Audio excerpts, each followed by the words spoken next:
There was a time when the ruler of Dubai came to an airline asking for help to build his own. He needed planes, he needed pilots, and he needed expertise. That airline was Pakistan International Airlines, or PIA. But today, the tables have turned so drastically that it feels like a cruel joke of history. The same airline that taught the world how to fly is now struggling to keep its own wings in the air. This is the story of how a king became a beggar.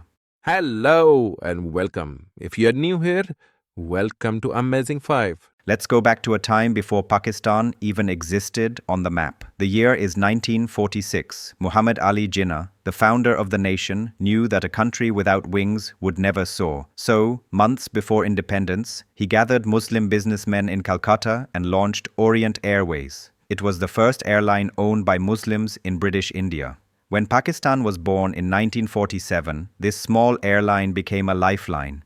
In 1955, it was reborn as Pakistan International Airlines. From day one, PIA was not just an airline, it was a symbol of ambition. Imagine an airline from a developing nation breaking world records. That was PIA. It became the first Asian airline to fly a jet aircraft. It was the first non-communist airline to fly into China, opening a door that the rest of the world thought was locked forever. PIA wasn't just flying, it was leading. Its pilots were considered the best in the world. Its air hostesses were style icons, dressed by famous designers like Pierre Cardin. There is a famous story from 1962. The First Lady of the United States, Jacqueline Kennedy, visited Pakistan. On her flight back to London, she was so impressed by the service that she hugged the captain and said, "Great people to fly with." Those words became PIA's slogan and its identity. During this time, other airlines looked at PIA with envy. They sent their staff to Karachi to learn how to be the best. The training center in Karachi was buzzing with crew members from airlines that today are giants of the industry. But sometimes kindness can be the beginning of your own downfall. In the mid-1980s, the ruler of Dubai wanted to start an airline. He had the vision, but he didn't have the planes or the technical know-how. He turned to PIA. In a move that would change aviation history, PIA leased 2 of its aircraft to Dubai. It provided the pilots, the crew, and the training. That baby airline was Emirates. For a short while, PIA made money from the lease, but they didn't realize they were feeding a lion that would one day eat their lunch.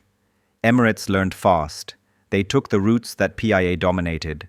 They offered better service, newer planes, and a luxury experience that PIA, stuck in its old ways, couldn't match. Slowly, passengers who used to fly via Karachi started flying via Dubai. The teacher was being outclassed by the student. While Emirates was rising, PIA was rotting from the inside. The problem wasn't the planes, it was the people running them.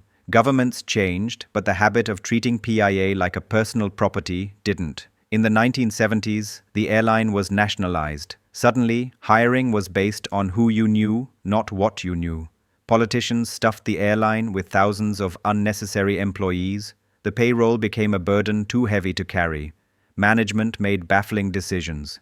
In 1971, after a war, an MD named Zafar Chaudhry sold off planes and fired half the staff to save money. It was like cutting off a horse's legs to make it lighter. Years later, under a dictatorship, the same man was brought back, and he made even more questionable choices.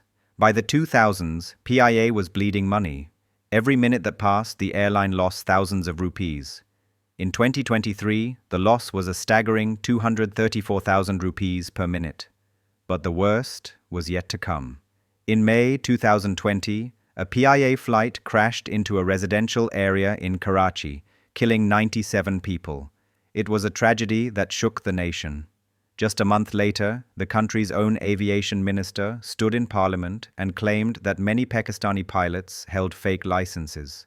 It was a statement that destroyed what little reputation was left. The world stopped trusting PIA. The European Union and the USA banned PIA flights.